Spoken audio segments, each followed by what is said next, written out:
Hey guys, what's up? Reese Knight or KnxghtDzn here from Instagram or Twitter. Today I'm going to be showing you how I put this gradient map onto Canelo Alvarez for his upcoming fight against Plant. Now, it's a very simple process. As you can probably see right now, we've got a lot of layers on top of the Canelo image, so we're going to take all of these off for starters.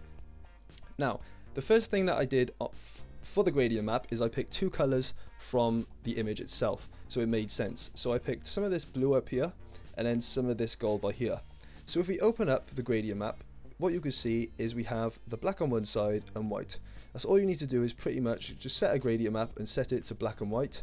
And then what you want to do is you want to have a dark color on the black side, a lighter color on the white side, and then a nice little mid-tone of either, I normally choose the dark side, so I'd have a lighter tone of blue to just like give it a bit more tint inside of it.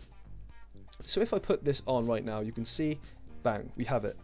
It looks a bit iffy right now, so what you need to do is then I put some color lookups on it, or just the one. I put a 3 strip with 50% opacity on, and then I added a curves layer, then levels, and then the biggest one is selective color.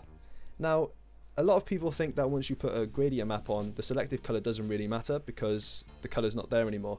It actually obviously still is there, it just has a gradient map on it. So as you can see, when I take the gradient map off and I take the selective color off as well, there's a huge difference in color there.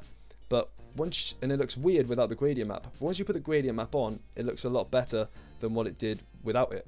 There's a lot more blue in there and there's a lot more yellow, and you can sort of change the shadows and lighting on it just by using selective color as well. The next thing we have is Hue Saturation. Now, I always do this because I think it's the best way to try and pick out different types of colors, and obviously on the image itself there was a lot of red on the skin, so I just go down to Hue Saturation, onto master, go down to red, and I'm on -16. Now it makes a huge difference, as you can see. It brings out so much more blue, and it takes away a lot of the yellow in the chest area because I thought that there was a bit too much going on there, so I brought it down a lot, and as you can see there's a lot of more shadows and a lot more light where they need to be. The next thing I like to do is as well make the eyes and teeth just a bit brighter so they stand out a lot more. As you can see, they're a bit dull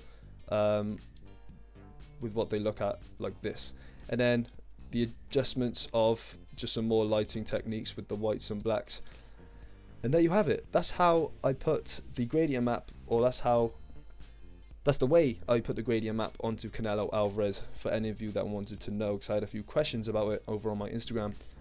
So yeah, hopefully you guys enjoyed the tutorial and understood it. If not, just comment down below some questions and I'll be more than happy to help.